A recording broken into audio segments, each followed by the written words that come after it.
Deciphering parts of self. In order to create a life that truly matters, we must know ourselves. We are a crowd, each of us, a cast of characters who offer their perspective based on the roles they hold and the memories they keep.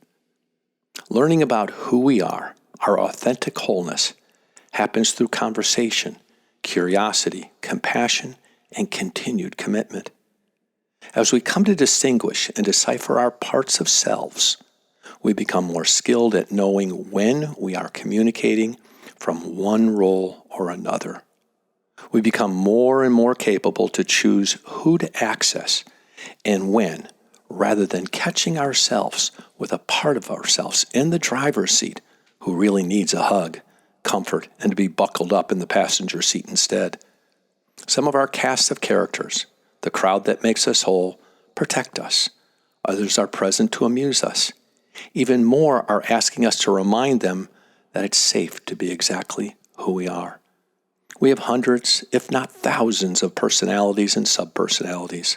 We have the pleaser self, the perfectionist self, the curious self, the lover self, the dreamer self, the protector self, the critical self, the pusher self, the ambitious self, the do-nothing self, the anxious self, and on and on.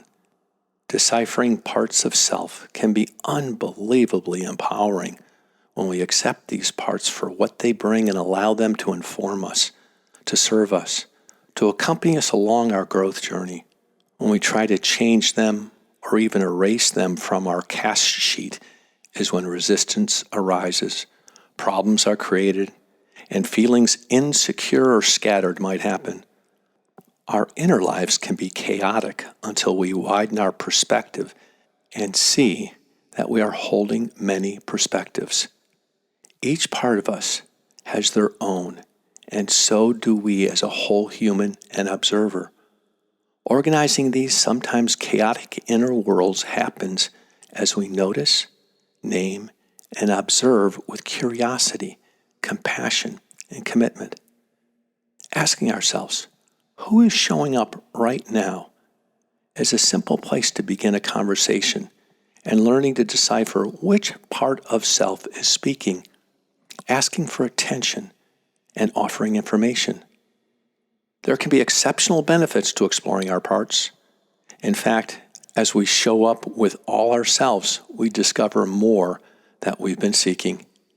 As we see the parts of ourselves for what they are, give them what they need, and employ them to assist us, we gain wisdom and life can grow much more amusing. Imagine what might become possible if you opened up a conversation with parts of yourself and explored the crowd that you are.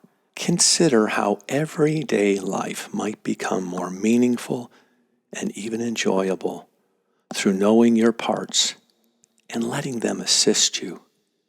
Here, let's work this out. Write 25 to 30 words to this direction question. What do your parts of self offer you when you allow them to communicate? And how might deciphering your parts of self assist you in tangible ways? Now listen carefully. What do your parts of self offer you when you allow them to communicate? And how might deciphering your parts of self assist you in tangible ways? 25 to 30 words. Begin.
Well done.